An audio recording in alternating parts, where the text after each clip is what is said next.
And Applebaum, in your latest article for The Atlantic entitled, "Is Tennessee a Democracy?" you discuss what happens after one party wins everything but still wants more. No county commission or state legislature can possibly meet the demands of a quasi-religious movement that believes it has God on its side and that its opponents herald the apocalypse. But that doesn't mean they give up. It just means they keep trying, using any tool available.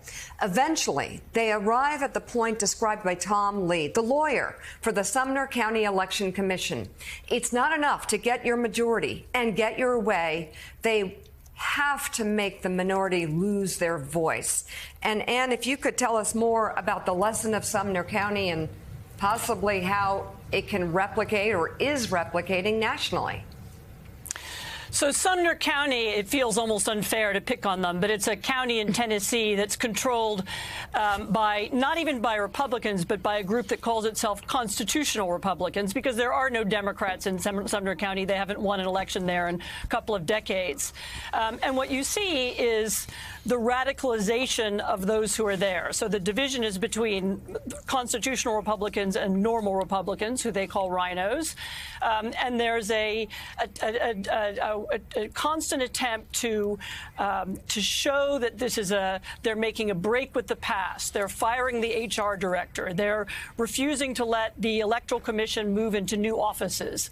These are all really tiny, small local issues, but they're illustrative of what happens when you have one-party system, when you have a one-party state. And of course, we all saw it in Tennessee on at a bigger scale a few months ago when we saw the Tennessee legislature expel 2 black members who had protested on the floor of the legislature.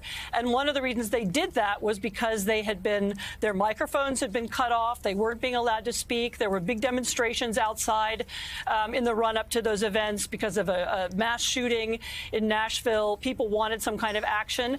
And on the floor, nothing was happening. It was as if there were no politics.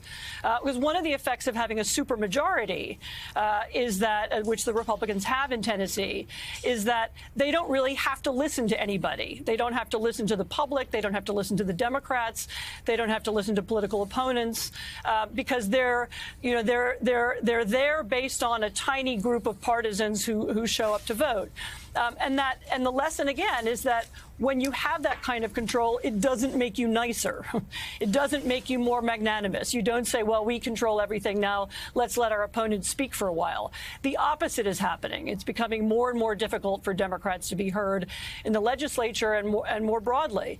And of course, what happens there, I picked on Tennessee, but there are a number of other states I could have been to where you have almost the same phenomenon.